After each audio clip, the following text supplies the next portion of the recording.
Well, good morning and welcome to our virtual service. My name is Reverend James Parker, and we have a lot to cover with you today, a lot we're going to jump into. My lesson title today is Building Self-Awareness, Part 3. Finally, today we learn the techniques and practices to become self-aware.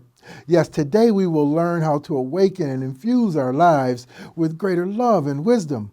In the Cambridge Dictionary, it says, awareness is the knowledge that something exists based on information or experience. Actually, it's the reality or truth of things. For example, many of you are currently holding on to fears and worries concerning yourselves or something outside of yourself. Yet your fears and worries have no basis in fact. Why? Because the source of your fears does not currently exist.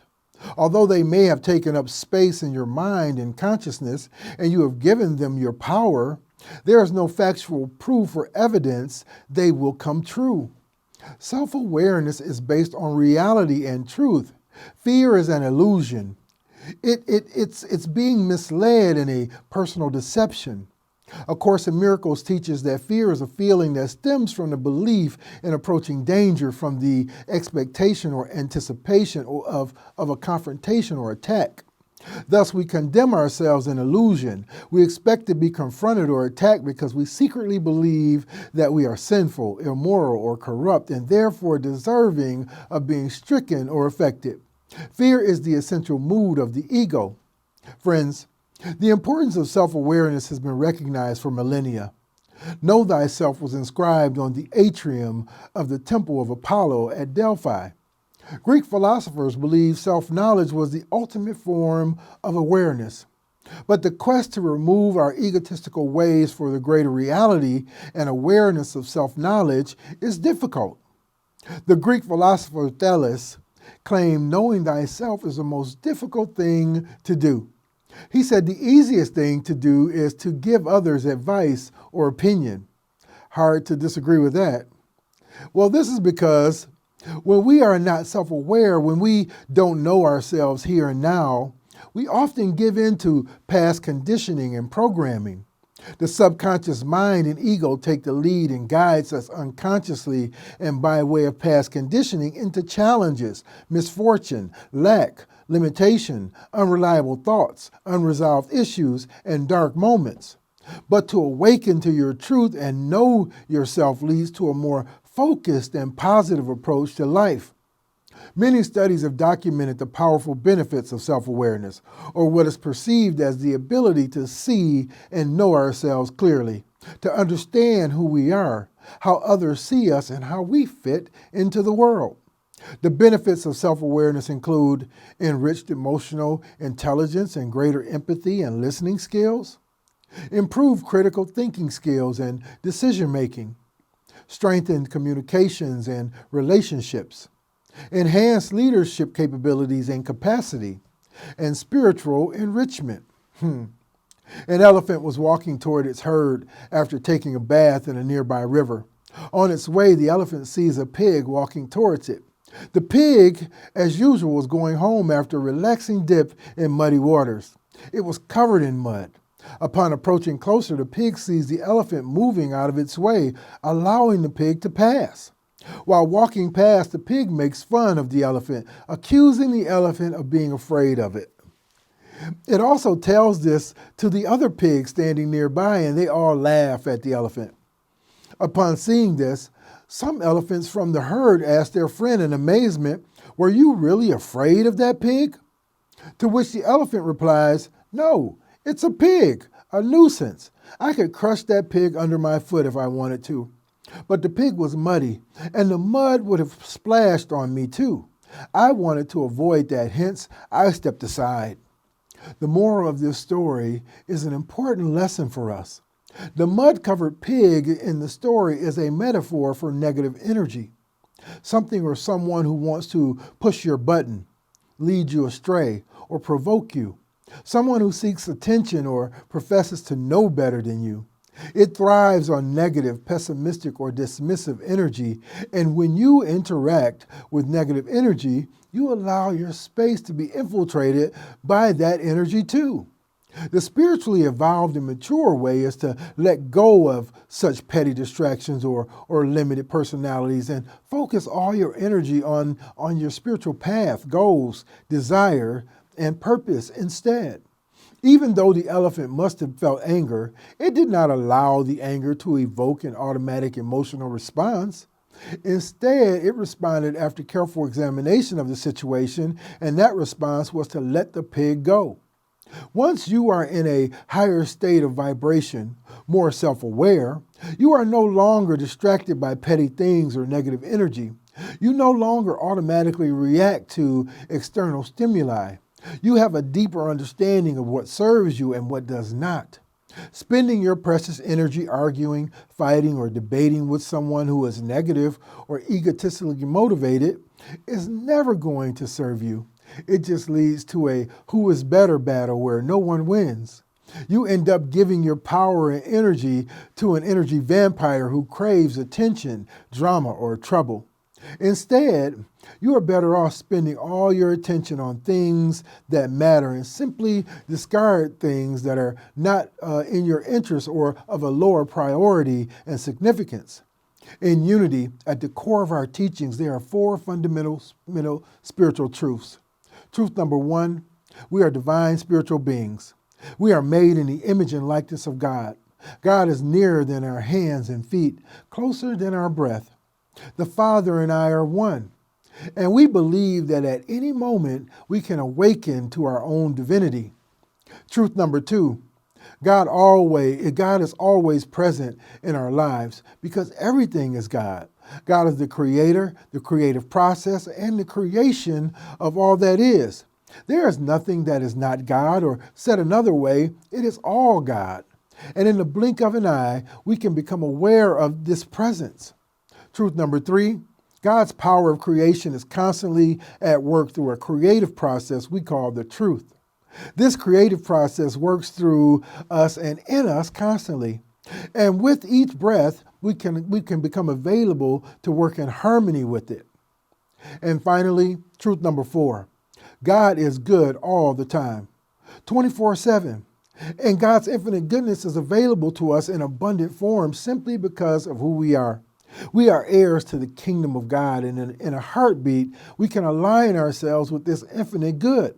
Friends, becoming and staying awake, aware, available, and aligned to these truths is the key to living an empowered, connected, on purpose, dreams come true, God-filled life. Tell me, are you willing to take some easy steps to discover your own spiritual awakening? Here are several simple techniques to greatly elevate your level of awareness. Each of these techniques represents a few of the easiest practices you can use to begin tapping into the awakened spiritual power of awareness. Number one, embrace your fears. In Tibetan literature, they say, embrace your 10,000 horrible demons and your 10,000 beautiful demons. All your fears have to be embraced, faced, entertained, honored, and accepted as you go on with them until you are able to lovingly release them. Let's take a moment and look at the video. Hello. Today we're going to talk about accepting and embracing fear and insecurity. Many of us live with fear, anxiety, and insecurity. So what can we do to kind of begin to say bye-bye to fear, anxiety, and insecurity? So it's a road, it's a path that we'll traverse. And we start by not running away from it. We start by recognizing it, accepting it, and then actually embracing it. Not embracing it to say, I love you forever, stay in my life forever. Not that kind of embrace, but embrace in terms of acceptance. Okay, I accept I have fear in my life. I have insecurity in my life, and that's okay. Doesn't mean I'm a terrible person. I mean, so many people have fear, have insecurity. So it doesn't mean I'm alone. I'm different from everybody else. I'm the same as everybody else. fear, anxiety, insecurity. So the first step is to say, okay, I've got it, I recognize it, I accept it, and in that sense I embrace it as a friend that's been with me often since childhood. But the difference here is that we're now going to move on from embracing and accepting to saying, bye-bye. I don't need you anymore.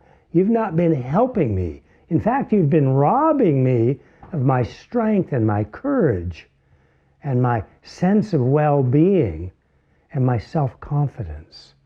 So the process is going to be recognizing, accepting, embracing, and then letting go and finding ways in which we can let go of these so-called destructive or harmful emotions.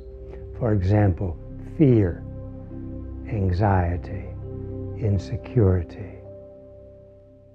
Bye-bye. Number 2, practice forgiveness of yourself and others. Forgiveness isn't always easy. We know that. And often the one you're least ready to forgive is yourself. It's not unusual to give someone else tons of slack on something you'll beat yourself up over. But among the common signs of self-awareness is an enhanced ability to let go of hurts and resentments, real and imagined. You begin to understand that malice and anger towards others harm you the most in the long run. When you know you've put your best self forward, done your best under any given circumstance, then you've no reason to doubt yourself. Those who have achieved higher levels of self-awareness already know this. So cut yourself some slack. Do the same for others. It's the road to greater happiness and self-acceptance. Number 3, be honest with yourself. What is it about yourself that you know you need to change? It's not easy always to look at yourself and look at yourself and see your negative qualities, the ones that you know you need to overhaul. But looking honestly at yourself is the first step toward change. And mind you, you're not looking for glaring faults. Instead, you're looking for areas of self-improvement. Think about moving past those fears that have been stopping you in your tracks, or letting go of habits that hold you back, or moments where you feel the need to be right. You can't change others or situations if you can't accept yourself. Taking personal responsibility and positive steps towards self-honesty will lead toward higher levels of self-awareness, a better life, stronger relationships, and peace of mind. Number 4, reduce clutter in your environment and your mind. Clutter does not make for a peaceful mind. Whether it's a cluttered desk, house, or the rooms within your mind, overstuffing them is stifling. The mess of material items inhibits feelings of calm and peacefulness.